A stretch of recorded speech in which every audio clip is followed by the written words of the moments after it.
Hola, ¿qué tal? Bienvenidos a Mirada Sur, este programa, como decimos siempre, de política internacional, hecho desde el sur del sur, desde la patria grande. Con nuestros ojos vamos a ver qué está pasando, qué pasó y qué va a pasar en el mundo entero por CBA 24N de Córdoba, por 360 TV de Buenos Aires y un gran y afectuoso saludo a los amigos de Acequia TV, la televisión pública de Mendoza. Hoy sin Amadeo Sabatini, que está de vacaciones, merecidas vacaciones, y sin Jenny Ortega Benavides, que está un poquito enferma. Le mandamos un abrazo desde aquí, pero tengo un reemplazante de lujo, un amigo, un trotamundos, Pablo Sigismondi. Gracias por venir. Gracias, Mariano, por la invitación, un gusto. Les cuento que Pablo Sigismondi es un geógrafo, es fotógrafo y principalmente es un viajero. Está en el World Travel Record, que es un registro mundial de viajeros. Es el único argentino que está entre los 100 primeros. ¿Has recorrido cuántos países? 154 hasta ahora. 154, hasta ahora, aclara, ahora, sí. ¿no? Pablo siempre dice, para viajar no hay que tener plata, hay que tener tiempo. Porque viaja conociendo realmente y no haciendo turismo. Por eso lo tenemos. Además es un gran analista de política internacional y por eso le pedimos que nos acompañe hoy. Hay muchas cosas, Pablo, para analizar en estos días. Vamos a empezar en el primer bloque con la intervención rusa en el conflicto, que en realidad no sé si llamarle... Sí, conflicto es. Lo que no es una guerra civil en Siria. Guerra civil no es. Una intervención armada internacional. Usando mercenarios terroristas. Mercenarios de gran parte del mundo, sí. Y vamos a analizar por qué y cómo Rusia en poquito tiempo, en 2 semanas, ha hecho mucho más que Occidente en un año. ¿Es así? Exactamente, en la lucha contra el Estado Islámico. En la lucha contra el Estado Islámico, que fue armado, potenciado y financiado por Estados Unidos y Europa para derrocar al presidente Bashar al-Assad en Siria. Bueno, vamos a estar con ese tema. También vamos a estar con el intento de golpe institucional contra Dilma Rousseff en Brasil, que nos preocupa mucho en Sudamérica, en la patria grande. Eso está complicado también y a cada momento se conocen nuevas noticias, ¿no? Sí. Bueno, y después también vamos a estar en el bloque de las comunidades, esta vez con rusos en Argentina. Finalmente, en el cuarto bloque de cambio climático, Pablo, ¿qué te traes? Bueno, hablar un poco sobre la cuestión del imperialismo ecológico como un método de dominación y de extracción de recursos de la periferia del mundo por los países del primer mundo. Ahí está. El capitalismo no solo es la explotación del hombre por el hombre, sino ahora también la explotación de la tierra sin fin. Y bueno, ¿hasta dónde llegaremos con eso? Vamos a empezar, porque tenemos mucho preparado para ustedes, vamos a empezar de lleno conociendo a la nueva estrella de las Fuerzas Armadas rusas, el avión Sukhoi, el avión que está haciendo lo que no hizo Occidente en Siria, que está debilitando concretamente al Estado Islámico. Vamos a ver este informe muy corto y después hablamos con José Moyano.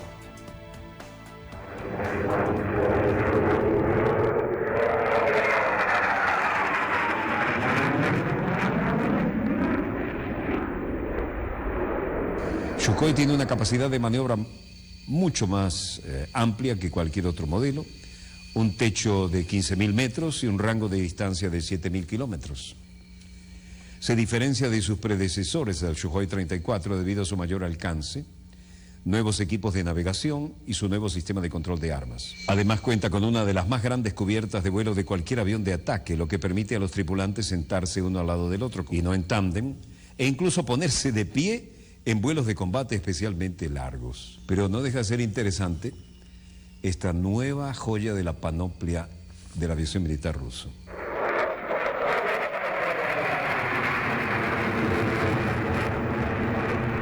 También es capaz de alcanzar blancos con verdadera máxima precisión y sobre cualquier tipo de maniobras. No tiene que estar en una configuración y en una posición adecuada y puede hacerlo bajo cualquier condición meteorológica y de día o de noche.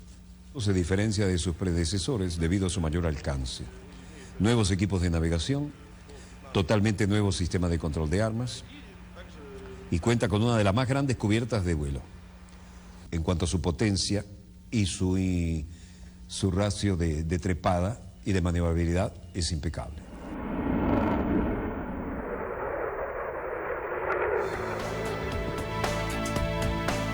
Bueno, y para seguir hablando del Sukhoi y de otros armamentos rusos, estamos con José Moyano, que es estudiante de Relaciones Internacionales de la Universidad Católica de Córdoba y experto, muy entendido en temas armamentísticos. José, gracias por venir. No, por favor, muchas gracias a ustedes por la invitación. Bueno, les cuento que José, la verdad tengo el honor de tenerlo a José y a otros muy buenos estudiantes en la Cátedra de Política Internacional de la Universidad Católica de Córdoba, y por eso, conociendo lo que él sabe de temas armamentísticos, le pedí que nos acompañe. José, ¿cómo podemos explicarle a la gente que a lo mejor no está, como la mayoría de los mortales, muy ducho en temas de armamento, la importancia de este avión? La importancia de este avión. Bueno, en realidad el Sukhoi no es el Sukhoi. Sukhoi es una empresa estatal, la Sukhoi, que se aboca exclusivamente a la producción de aeronaves de combate, ¿no? La Sukhoi nace, no recuerdo bien, en el 38 o en el 39, en contexto previo a la Segunda Guerra Mundial, y junto a las empresas, la MiG, la Yakovlev, la Ilyushin, la Antonov, la Tupolev, va a estar entre todas las empresas estatales que van a construir el poder aéreo de la Unión Soviética. Durante la Guerra Fría, la Sukhoi quedó un poco relegada por lo que fue el predominio de la MiG, los famosos MiG-15, los MiG-17, los MiG-21, que tanto se suele ver de la aviación soviética. Es como que homogeneizó la producción armamentística aérea. Ya estos aviones que vimos recién en el video, es interesante porque son el nuevo rostro, por decirlo de alguna forma, de la Fuerza Aérea Rusa.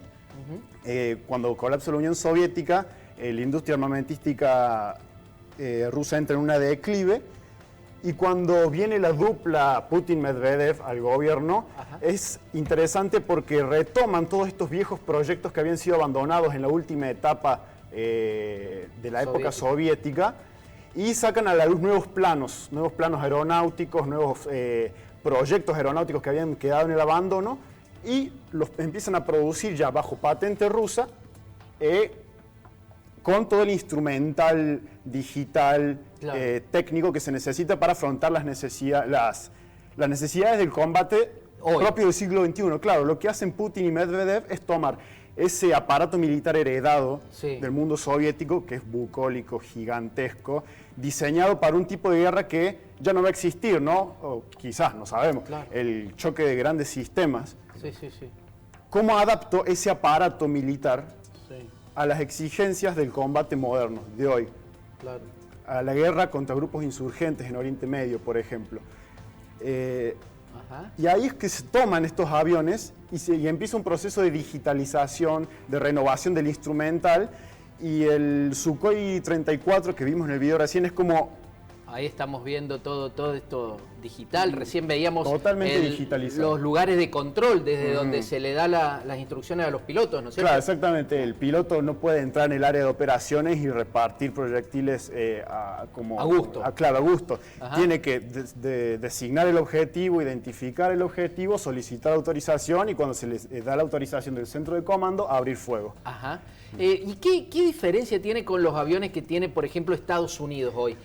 O la pregunta sería, ¿Rusia pasa a Estados Unidos en modernidad y en exactitud de los...? Históricamente no ha sido así, ¿no? Estados Unidos siempre corrió con una ventaja técnica muy superior por encima del armamento ruso, muy superior. Como que yo me atrevería a decir que el Sukhoi 34, y ya es opinión, no es la superación del armamento norteamericano, sino el armamento ruso alcanzando al norteamericano. No sé si ya superándolo, pero alcanzándolo por lo menos.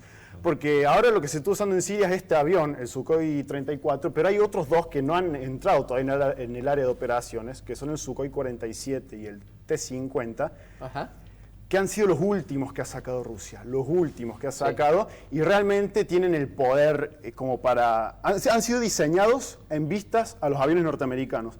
El T-50 que acabo de mencionar fue diseñado para equiparar el poder del F-35 norteamericano. Y ahí estamos viendo también tanques atrás nuestro. Bueno, ese tanque se ve en las imágenes, más que un tanque es un vehículo de apoyo a tropas. Se le han dado el apodo del Terminator, ¿no? Por el gran poder destructivo que tiene. Esto previendo, Pablo, también te incluyo en la conversación, previendo la posibilidad de que Rusia se meta en el terreno con tropas. Con tropas, claro, que probablemente con el apoyo también se dice de Hezbollah y de Irán, que también enviarían tropas para combatir al Estado Islámico y a todos los grupos insurgentes que se oponen al gobierno legítimo de Siria. Porque acá hay que tener en cuenta que Siria vive una guerra impuesta por las potencias extranjeras y especialmente Occidente, cuando a partir de la primavera árabe intentan voltear al gobierno de Bashar al-Assad. Porque yo te pregunto, José, puede ser muy preciso el Sukhoi y otros aviones, pero solamente con bombardear no se vence a un enemigo. Exactamente. Hay que ocupar el territorio. Exactamente. Y las campañas aéreas no tienen el objetivo de decidir un conflicto, ¿no? La decisión, la destrucción, por decirlo de una forma efectiva, de un grupo no se va a lograr nunca si no hay una ocupación efectiva sobre el terreno. Ya es quizás un poco trillado traer autores tan clásicos, pero hay ciertos conceptos de Clausewitz, por ejemplo, el teórico de la guerra, que se lo puede traspolar al contexto de hoy en día del Estado Islámico y las campañas aéreas. Si el terreno no está ocupado, el medio material de sustentabilidad que permite a lo que se busca destruir regenerarse, no se lo va a lograr. La campaña aérea, mira, yo te comento, una campaña militar bien realizada es algo así como que se puede comparar con un escorpión, ¿no? La campaña aérea, que serían las pinzas. Con la pinza el escorpión somete a su presa, la mantiene inmóvil. La campaña aérea, ¿qué hace? Destruye las defensas, destruye las comunicaciones, destruye la logística, destruye absolutamente todo lo que hay que destruir para que el enemigo no se mueva. Eso es la campaña aérea, las pinzas del escorpión. Pero las pinzas no matan. No matan a la presa. Lo que mata a la presa es el aguijón, que sería la intervención terrestre. ¿Qué está haciendo Occidente? Que si hacemos un paralelismo histórico, podemos tomar varios casos, está apostándole a la campaña aérea como forma de acabar al Estado Islámico.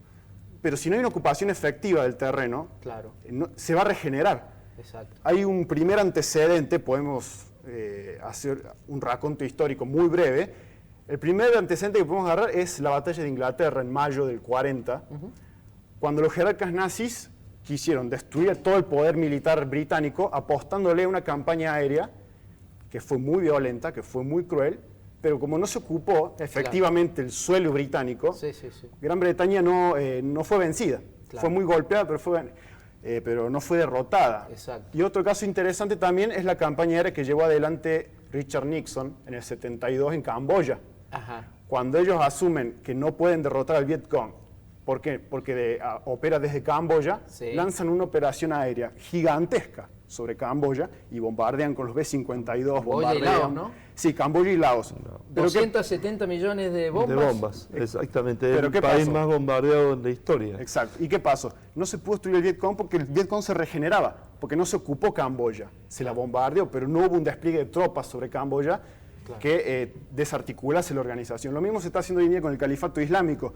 Se está apostando a la campaña aérea sin proseguir con la otra parte del plan, que es la ocupación terrestre, el aguijón del escorpión. José, perdón, María, que de alguna manera esto habla de lo que es la venganza de la geografía, es decir, nosotros pensamos que la geografía era algo del pasado y que lo virtual, y que desde el punto de vista, de alguna manera, desde lo virtual y desde lo aéreo, sin ocupación de terreno, sin tocar el terreno, se podía ganar una guerra, se podía ganar un combate. Por eso Estados Unidos hoy necesita de Irán, por eso el acuerdo, y podemos seguir analizándolo en otro momento, pero Occidente no va a meter los pies en el barro por miedo justamente a aquella guerra de hace 40 años de Vietnam y las bolsas negras con además, soldados.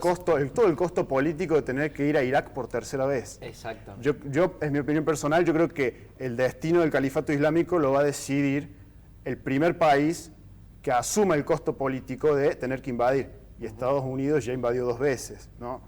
Hay un costo político muy fuerte por detrás. Invadió 2 veces, pero además perdió las 2 veces, porque si bien en la guerra del Golfo lo sacó a Saddam Hussein, políticamente fue una guerra que militarmente ganó la supuesta liberación de Kuwait, pero no tuvo ningún efecto práctico. Me quedo con la imagen del escorpión. Es muy didáctica. Lo están atrapando, lo están debilitando al Estado Islámico, pero habrá que meterle el aguijón en algún momento. Lo mantienen inmóvil, pero no es decisivo.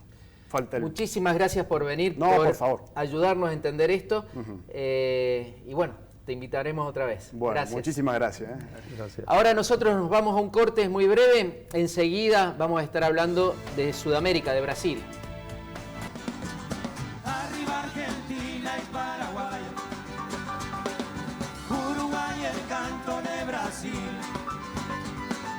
Mi guitarra suena por la unión.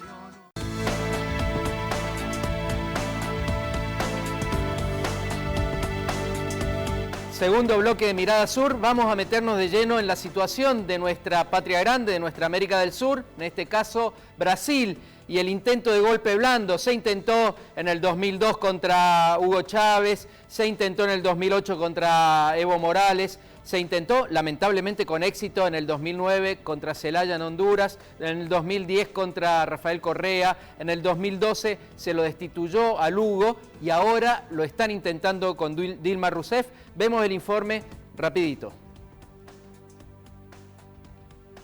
La presidenta de Brasil, Dilma Rousseff, aseguró que la oposición de ese país quiere derrocarla. Tras una reunión con todo su gabinete ministerial, Rousseff cuestionó la supuesta censura impuesta del Tribunal de Cuentas de la Unión a las finanzas públicas de su gestión en 2014. Por otra parte, el gobierno brasileño no cree probable que una eventual reprobación de los balances públicos del año pasado pueda llevar a un juicio político y a la destitución de la mandataria. Bueno, y para hablar de este tema estamos en contacto con Beto Almeida, es un amigo, es un periodista, un prestigioso periodista de Brasil, de Cidade TV en Brasilia, pero además es el creador, el ideólogo, el fundador de Telesur. Beto, gracias por hablar con CBA 24N y el programa Mirada Sur. Muy buenas noches, Mariano. Un placer, una alegría muy grande participar del programa Mirada Sur.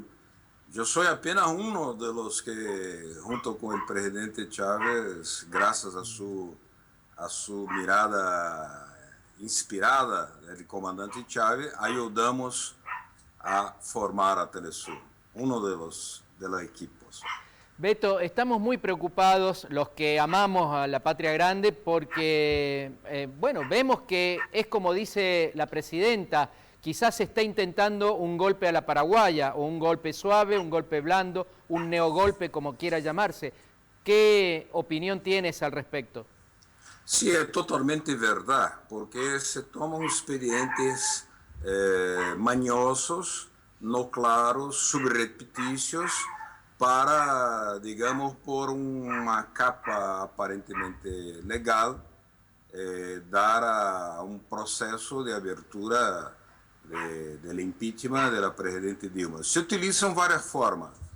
El Tribunal de Cuentas de la Unión rechaza, reprueba las cuentas de Dilma del año pasado.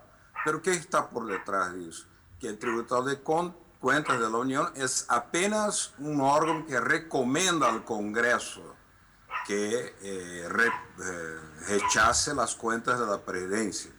No tiene valor, no es una sentencia, pero los medios de comunicación presentan la decisión como si fuera definitiva, no lo es. Y además no hay una irregularidad, porque lo que pasa es exactamente que la presidenta Dilma, su gobierno, tiene el derecho de hacer ajustes contables para asegurar la continuidad de los programas sociales.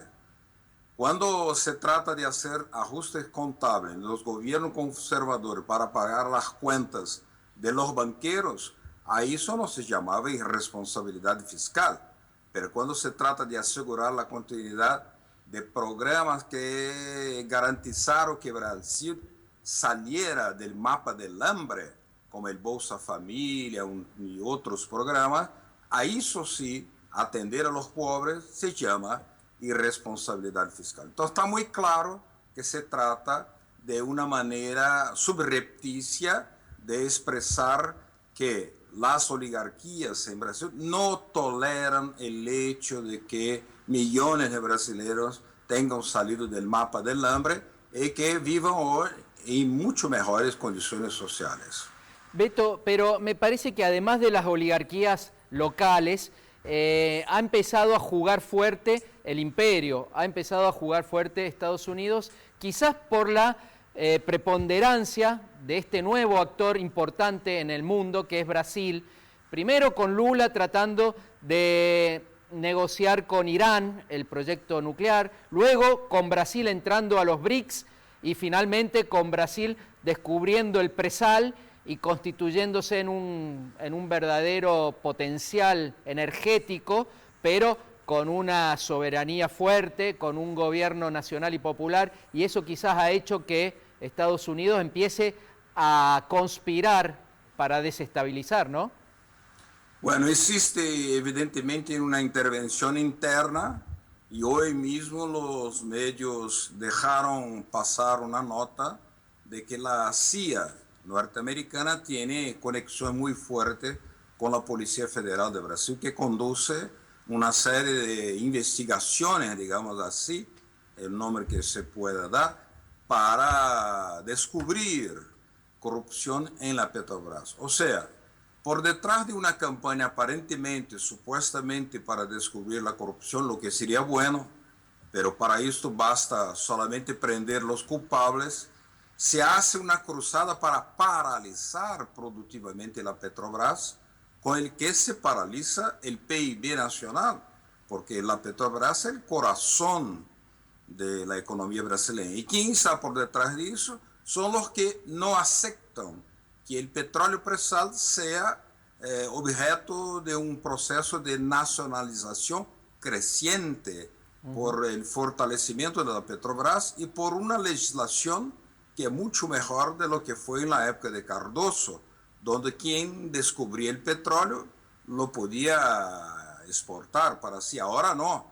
Claro. Ahora no. Ahora el petróleo presal tiene que estar en manos obligatoriamente de la Petrobras y eso no aceptan los capitales extranjeros porque quieren interferir en la explotación del petróleo brasileño. No acepta que Petrobras sea la operadora única, que es lo que dice la legislación más moderna y actual que viene de la época de Lula. Entonces, esa es una manera de intervención. La otra manera de intervención es que paralizando Petrobras se paraliza una serie de proyectos muy importantes, no solo para la economía brasileña, pero también para la economía de América Latina, porque Petrobras está por detrás de una serie de acciones, de construcciones, de proyectos de infraestructura, por ejemplo, del puerto de Mariel en Cuba, con empresas que actúan con Petrobras, como la Odebrecht, que si son alvo de una investigación constante, paralizante, eso significa una paralización productiva. Por último, te doy otro ejemplo, que es la prisión del almirante Otton, que es el padre del programa nuclear brasileño, el hombre, un cientista muy renomado, que militar, almirante, que ha descubierto la nueva manera de la centrifugación nuclear en Brasil, que es una tecnología muy nueva, muy barata, muy expedita, muy innovadora, que está siendo codiciada por los centros imperiales norteamericanos, sobre todo, que no aceptan que Brasil pueda dar también un salto tecnológico nuclear, porque para tener un petróleo, para saber protegerlo, hay que tener submarinos nucleares, y Brasil con esa tecnología va a poder construir su defensa capaz de proteger ese petróleo presal. Si no, es como si no lo tuviera. Bien. Beto, La última, muy cortita, además de la oligarquía brasileña, además de las presiones extranjeras, eso lo conocemos bien, ¿cómo crees que ha reaccionado y está reaccionando el gobierno? Porque vemos, por ejemplo, que le da más lugar en el gobierno, en el gabinete, al partido aliado que es el PMDB, y es un aliado entre comillas, porque también está presionando desde las cámaras del Congreso y uno no sabe hasta cuándo va a ser aliado. ¿Es una táctica, una estrategia adecuada la del PT de seguir dándole lugar al PMDB? Sí, es una estrategia y una táctica inevitable porque el PT es minoritario. Entonces son aliados complicados porque el presidente de la Cámara que quiere dar pasaje al impeachment de Dilma es del PMDB, pero al mismo tiempo el vicepresidente de la República también es del PMDB. Y eso es muy interesante porque Lula está comandando una operación para ampliar la base aliada a Dilma parlamentaria, porque tiene que tener una mayoría dentro del Congreso que asegure que no sea aprobada ninguna manobra experta, malandra, de abrir el proceso de impeachment, porque eso significaría una campaña mediática internacional por los que quieren privatizar a la Petrobras y quieren por eso derrubar a Dilma. Entonces es muy correcta la táctica de Lula, sobre todo, de superar el sectarismo de algunos sectores del PT. Bien. Y hacer frente amplio con mucho más sectores, exactamente porque en las últimas elecciones el pueblo brasileño ha votado por el PT en el Ejecutivo, pero ha votado por una mayoría parlamentaria conservadora. Entonces creóse ahí un impasse. Claro. Y para eso hay que tener una táctica correcta de atravesar ese momento más complejo, y para eso es necesario ampliar las alianzas, lo que hace Lula, pero también convocando la alianza con los trabajadores, con los movimientos sociales, porque hoy está Lula abriendo el Congreso de la CUT y está presente él y Dilma, el Congreso de la CUT, Central Única de Trabajadores. Beto Almeida, muchísimas gracias por este contacto. Estamos seguramente con ustedes. Reciban el abrazo solidario y esperemos estar a la altura para defender la democracia en Brasil y en cualquier lado. Muito obrigado y un abrazo. Muchas gracias, así es. Estamos juntos también a través de Mirada Sur, una mirada que es latinoamericana, porque necesitamos defender ese proceso de integración latinoamericana. Gracias, un abrazo fuerte. Un abrazo. Muy bien, y nosotros ahora vamos a un corte rápidamente. Enseguida volvemos con comunidades en Argentina, rusos en Argentina. Arriba Argentina y Paraguay, Uruguay, el canto de Brasil. Mi guitarra suena por la Unión Universal.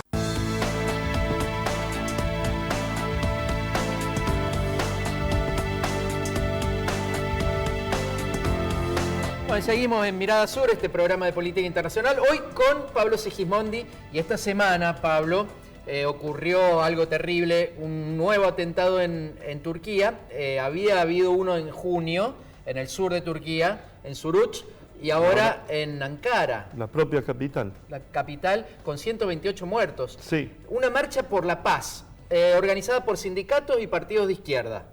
Y principalmente los muertos son del Partido Democrático del pueblo turco, del pueblo kurdo, perdón. Exactamente. Sí. Creo que esto trae también consecuencias en la política interna de Turquía, porque ahora se acusa al Estado Islámico inmediatamente.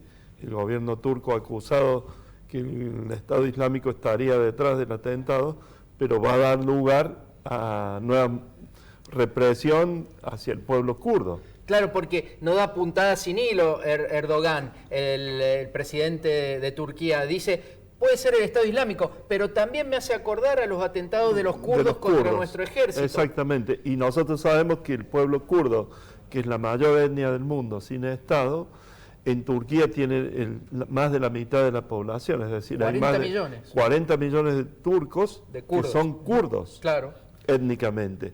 Y esto es un problema que no está resuelto. Y hay elecciones el 1 de noviembre. Además. Veamos el informe de lo que pasó esta semana en Ankara.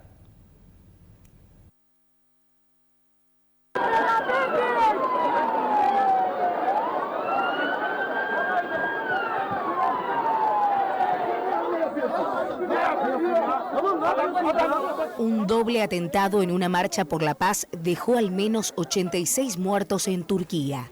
El ataque fue perpetrado contra una manifestación de la izquierda procurda. Dejó además 186 heridos. El hecho fue calificado por el presidente turco Recep Tayyip Erdoğan como un ataque terrorista. Las cifras fueron adelantadas por el ministro de Salud turco, Mehmet Mesinoglu. 2 explosiones casi simultáneas, según testigos citados por medios locales, causadas por atacantes suicidas, convirtieron una marcha por la paz en Turquía en un escenario de guerra en el centro de la capital turca. De las 2 bombas, una fue detonada en medio de un grupo de ciudadanos sin identificación política y la otra cercana a un punto donde ondeaban banderas y pancartas del partido de izquierda kurda y de varias agrupaciones marxistas. Hasta ahora, nadie reivindicó la autoría del atentado, el más sangriento sucedido este año en el país eurasiático. El presidente de Turquía, el islamista Recep Tayyip Erdoğan, condenó el atentado y lo comparó a los ataques de la guerrilla kurda contra soldados y policías turcos.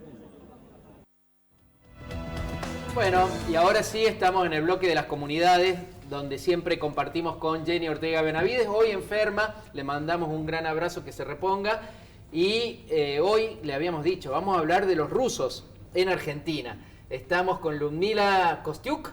Muchas gracias por venir, Ludmila. Estamos en realidad con una rusa ucraniana.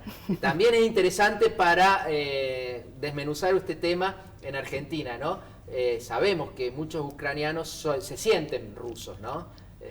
¿Es así? Sí, es así. Buenas noches, Mariano.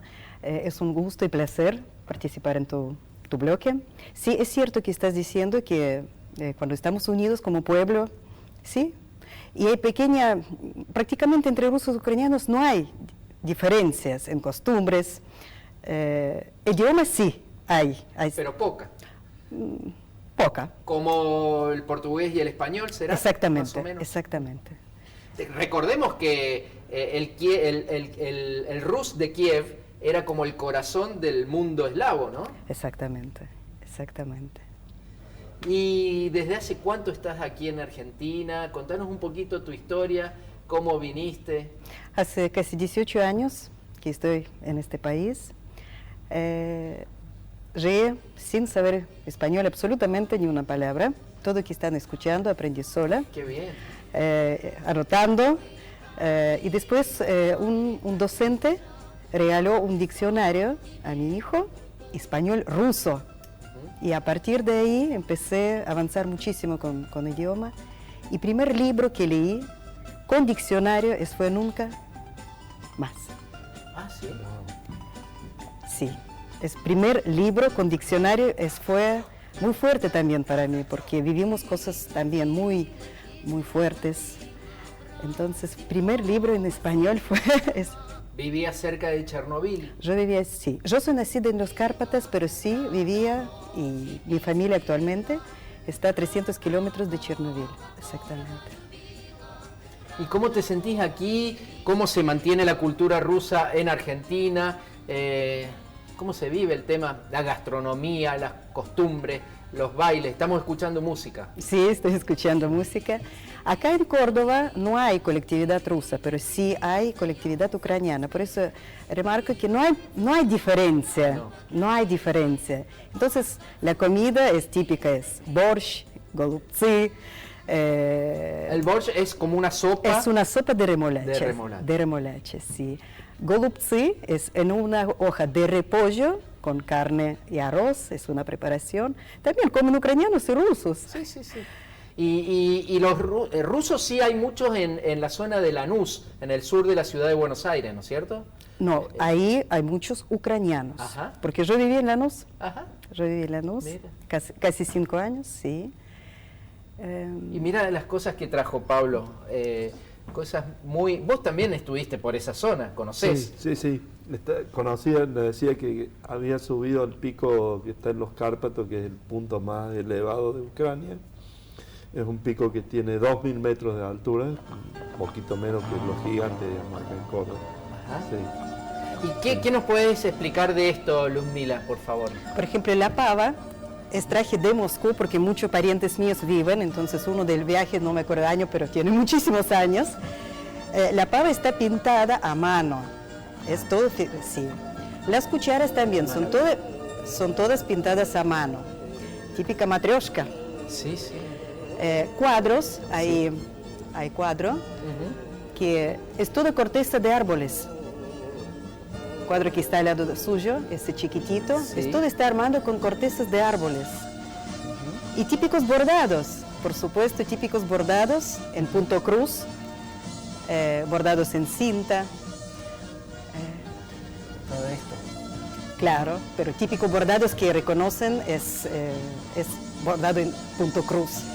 ¿El bordado y los colores también van marcando la procedencia, el lugar o no? No. No necesariamente. No necesariamente, porque no necesariamente. Ludmila, y aquí en Argentina, que estás trabajando con las comunidades, estás ayudando en la unión de colectividades. Sabe que recién yo viví acá 13 años, casi 13 años en Córdoba, y hace muy poco me enteré que existe una colectividad ucraniana por una circunstancias, fue impresionante. Y a partir de ahí fui invitada y fue muy, muy lindo, muy maravilloso. También conocí una colectividad de Paraguay, un poquitito saliendo de tema, y estuve ayudando 4 días. ¿Cómo puedo decir? Es tan lindo conocer, acercar a otras culturas, reconocer, porque si vamos a estar apartados, no sé cómo explicar, apartados, no vamos a conocer. Entonces, y agradezco muchísimo que colectividad hermanos, yo digo hermanos paraguayos, que me invitaron en este evento, que estuve con ellos.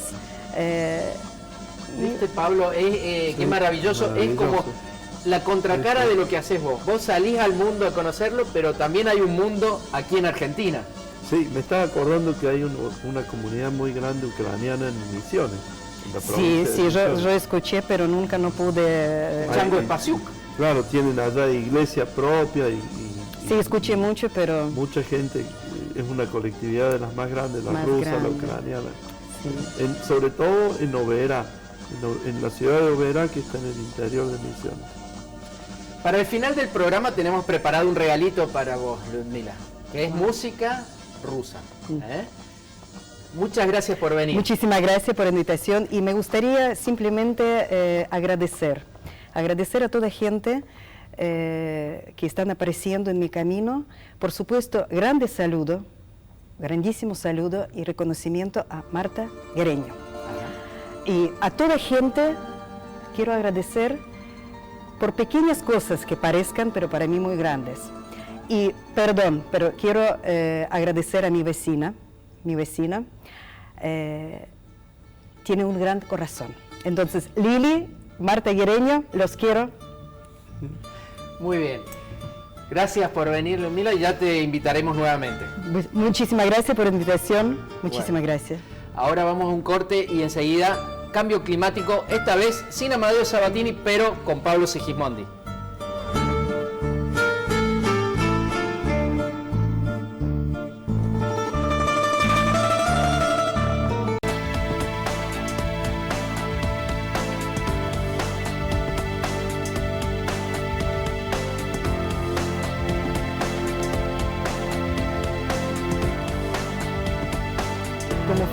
Bueno, y para este último bloque tengo aquí un nuevo libro, el primer libro de Pablo Sigismondi, Mujeres, que se está presentando esta semana en Córdoba y próximamente va a estar presentándose en Buenos Aires. Fíjense, qué maravilla. ¿De dónde es esta, Pablo, esta foto? La India. La India. A ver, abrimos al azar. Hay que decir que el libro, este es el Líbano a la derecha y Armenia, la conmemoración del genocidio. Del centenario del genocidio. Exactamente. Sri Lanka, recolectoras de caucho. Uganda a la izquierda, una maestra a la derecha en Moscú. Con textos de la gran escritora María Teresa Andrueto. Exactamente. Es un honor para mí que María Teresa participe y haya tenido la deferencia de escribir los textos de este libro. La verdad, un lujo y felicitaciones a la gente de Raíz de Dos, a Jorge, a Daniela, porque la verdad está muy bien, muy prolijo. Bueno, muy vamos contento. a hablar del imperialismo ecológico, sí, Pablo. Con todo gusto. Tenemos sí. preparadas algunas fotos tuyas para que vos nos vayas explicando qué es el imperialismo ecológico. Ahí va la 1, nos dice el señor director y el productor general. Sí, estamos viendo una imagen en la entrada de la empresa Firestone, que está ubicada en Liberia, en el África Occidental. Un lugar, Liberia soportó una de las guerras civiles más crueles que ha tenido el África, con cientos de miles de muertos, un cuarto de la población desplazada, saqueo de sus bienes naturales, saqueo de sus diamantes, de sus maderas, y sin embargo en la empresa Firestone, que como decimos está muy cerca de la capital Monrovia, no cayó ni una bomba. Como se debe decir públicamente, no cayó ni una cañita voladora. Y esto habla a las claras de los intereses que movían o que mueven estas grandes empresas, que en realidad son el poder detrás del Estado. ¿Y dentro del concepto de imperialismo ecológico es muy importante tener en cuenta el saqueo humano de ADN, como dice el doctor Rodríguez Villafañe, claro, que sufre África a partir del proceso de la esclavización y la trata durante siglos, promovida por las grandes potencias de Europa, que después terminan dividiéndose el continente y desmembrándolo. Otro ejemplo de terror ecológico, la catástrofe de Bhopal, donde una empresa multinacional, la Union Carbide, la fabricante de las famosas pilas Everready, tenía su fábrica en esta ciudad de la India. En 1984 esta fábrica estalló y en una noche mató más de 20.000 personas, la nube tóxica. ¿Y los responsables? Los responsables se fueron a Estados Unidos, su lugar de origen, y jamás recibieron condena, jamás fueron extraditados para poder ser juzgados en las leyes de la India. ¿Y esto? Esto es en Sudán del Sur, muestra un poco otro concepto clave en la cuestión ecológica, que es la huella ecológica, es decir, el consumo por habitante que hacemos cada uno de los pueblos del mundo, porque muchas veces desde el primer mundo se dice que lo que sobra es población. Y por lo tanto hay que disminuir el crecimiento demográfico y hay que disminuir la población, especialmente en los países del tercer mundo. Y esto es una falacia, porque no consume lo mismo esta población ubicada en Sudán, donde las mujeres están picando piedra con su propia energía, que una mujer en Estados Unidos, en un país del primer mundo. Claro. Es decir, acá hay un concepto clave. Justamente en Sudán del Sur, un país inventado, además, por el tema del petróleo. Inventado, dividido e inventado por el imperialismo principalmente norteamericano, que no podía explotar en Sudán del Sur las riquezas naturales. Esto es más cerca, aquí. Y esto es en la cordillera de Chubut, muy cerca de la ciudad de Esquel, una población, una pequeña localidad donde se ha recuperado algo de tanto perdido a manos de la empresa de Benetton, de Luciano Benetton, cuando en los 90 el Estado, de una manera casi falaz, regaló más de 1 millón de hectáreas. Una décima parte de la producción de lana que Benetton tiene en el mundo la saca de sus instalaciones en la Patagonia, ¿no? Claro. Claro, me acuerdo, es que él se hizo también un referéndum, ¿no? A raíz del tema de la explotación de oro. Pero esto, digo, es de alguna manera es un ejemplo de que luchando, que con energía y con constancia podemos avanzar en una historia distinta. Podemos dar pelea, ¿no? Como damos todos los pueblos de América Latina, porque los pueblos de América Latina históricamente hemos sido saqueados por las grandes potencias, especialmente Estados Unidos. No nos olvidemos de ese concepto tan desgraciado del patio trasero con el que fuimos rotulados y con el cual han hecho con nosotros lo que han querido. Como decimos siempre, Pablo, lo más difícil es sacudirnos las cadenas mentales, ¿no es cierto? El colonialismo mental, porque nos siguen diciendo que ellos son impolutos, son limpios, pero son los pueblos europeos y del norte los que hacen desastres en prácticamente todo el mundo, efectivamente. Y fíjate que en la falacia esto de decir que ellos son los buenos y nosotros, lo que acaba de suceder con la truchada que hace Volkswagen, perdón por la palabra truchada, pero digo, esta truchada de mentir para que parezca que sus vehículos no contaminan, cuando en realidad están contaminando, y cuando se han vendido millones de vehículos en el mundo, es realmente imperialismo ecológico, que es sino destruir la naturaleza cuando sabemos además que estas acciones tienen consecuencias, pero además tienen una consecuencia global, tienen una consecuencia planetaria, porque la emisión de gases de efecto invernadero producto de vehículos, como por ejemplo en el caso de Volkswagen, hecho ex profeso para abaratar sus costos, evidentemente nos está afectando a toda la humanidad, porque esos gases de efecto invernadero luego producen calentamiento global, etcétera, etcétera. Pablo, muchísimas gracias por acompañarme durante todo el programa de hoy y te vamos a volver a invitar. Muchísimas gracias a usted y a vos, Mariano, por la deferencia y la atención.